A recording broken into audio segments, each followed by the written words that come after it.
Hi, I'm Heidi. I have a master's in counseling psychology with an emphasis in expressive arts therapy, and I will be one of your guides from time to time as we take our heroine's journey, a journey to connecting with and living our divine purpose. I won't be coming to you as a therapist in this journey. I will be there as a coach and a guide, but I will be bringing all of my skills. One of my favorite skills to use is stepping into play or the liminal space. There's a lot of communication with your subconscious that can occur.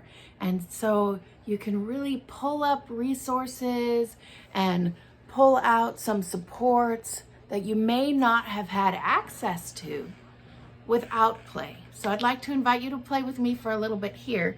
I am actually packing for our journey, and I suggest that you join me in packing for our journey. Any good heroine needs some trusty tools. So the first thing I have is several different notebooks because I'm a person who likes to record what's happening. So I have some notebooks and pens that are just generic. I have field notes. It's important to take down information along the way. Sometimes you might have to come back to something and it might be important later in our journey. And then I have my use it up journal, and that's where I scrape all my leftover bits of things that I no longer need. And then I go back to them later and look at them and see what images I can enhance and bring out. So I want to encourage you to make space to think of those things you would normally discard along the journey as holding some information for you. So the shadow pieces and the pieces that you disvalue and you throw away, they have value and they can really help you on this journey. The other thing that's very important is having a light to light the way. I like to light a candle every time we meet. You may have a flashlight that you use just as a symbolic light to light the way or help you. So that's going in my bag. The other thing is I want to make sure I have a trusty knife. And so I'm deciding which one I want to bring. Do I bring the knife that was a gift from an ancestor who has now passed? Or do I bring the knife that I've purchased for myself that is meant for travel? And I'm going to bring the knife that I've purchased for myself because it has a really good grip. It has this safety sheath, and it is, I am on a journey of self-direction. I am on a journey of being the star in my own story. So while I will bring everything from my ancestors with me, when I'm choosing my tools, I'm going to choose tools that specifically support me. So that one goes in, this one goes to the side, and every heroine needs a cloak, a trusty cloak. So I have a couple here. I have my red hoodie jacket, and I have a jacket that is from a supportive friend who is no longer with me. And you can see this is a worn out jacket, and everywhere where there is a hole, I stitch a little heart, a little love in there. And that's a hard choice for me to make. I also have some hearts stitched here as well.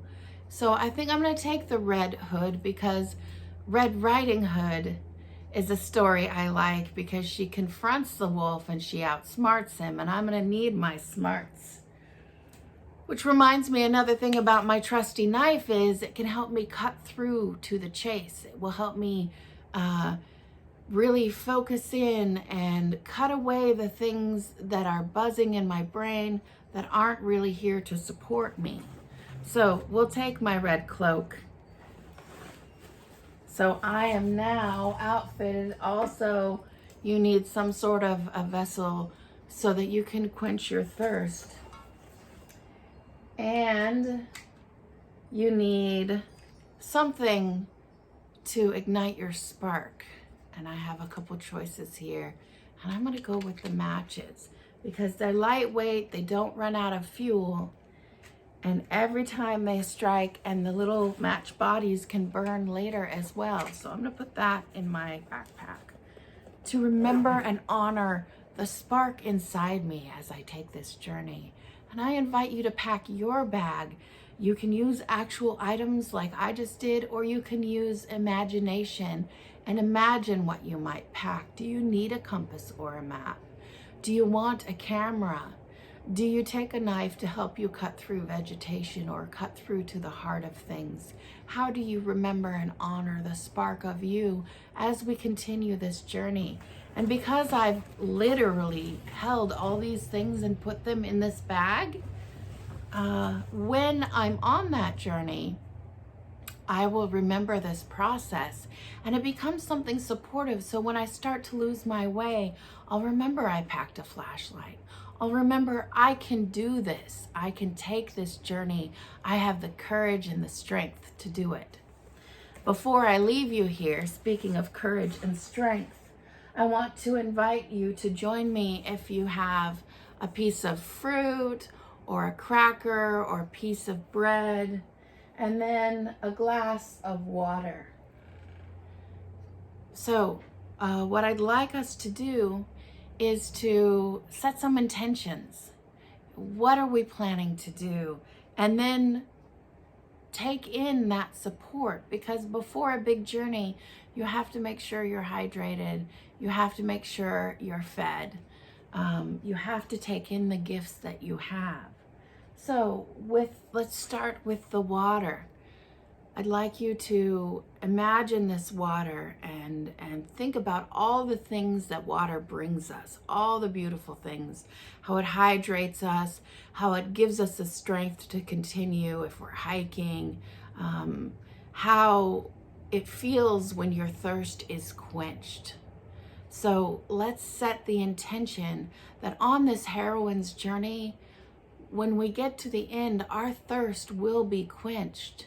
So whisper some encouraging sentences to yourself. You can do this. You are super strong. You're great at figuring out how to find the path. You'll have good guides. Whatever you want to whisper for encouragement, whisper that into the water.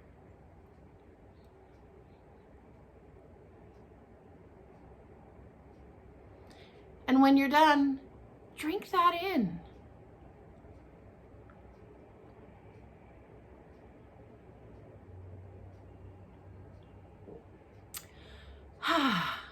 Isn't that nice?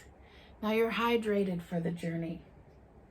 Now I'd like you to take the piece of food that you have, whatever bit of food. Maybe it's a bit of rice, maybe it's leftover from dinner or breakfast, maybe it's a cake or a cookie or a cracker, maybe it's a piece of fruit. And I'd like you to hold it in your hands. And I'd like you to really feel your feet on the ground. If your legs are crossed, uncross them. So feeling your feet on the ground. Take a deep breath in your nose and sigh it out.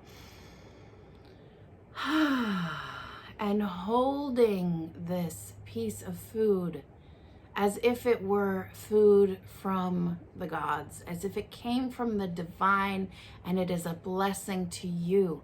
So many of the heroes and heroines on their journeys receive blessings from the divine or from family or from ancestors. So imagine that this blessing is for you, to nourish you and help you as you take this journey. And I'd like you to think about, as you hold this lovingly and with intention, I want you to think about what it is you want to get from this journey. Why are you embarking on this quest in the first place? What is it that you're going to do? What do you hope to find? What do you hope to retrieve? What do you hope to nourish? What do you hope to plant and grow? Why are you taking this journey?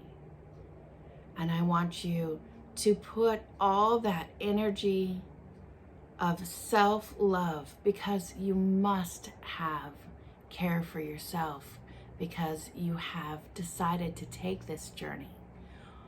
What a beautiful heart you have to give this to yourself in this moment, to embark on a heroine's journey, to find your divine purpose, to ignite that spark inside your heart.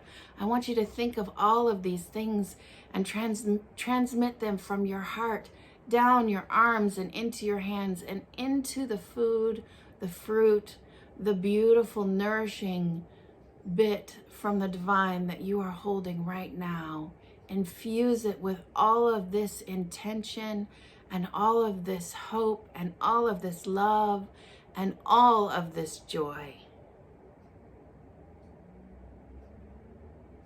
And bless it that it will nourish you as we take this journey. And I'd like you to think about how you want to take this journey as you eat this fruit. Are you going to nibble it? Are you going to just daintily dip your toe in the journey? Or are you going to devour it and jump in with both feet and take the journey like a heroine? Think about how you're going to do that. And when you eat this, I want you to eat it with that approach.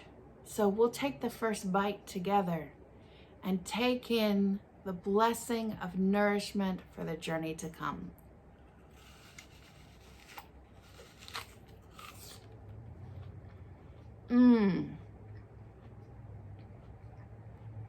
So good. I look forward to seeing you on the journey. See you soon.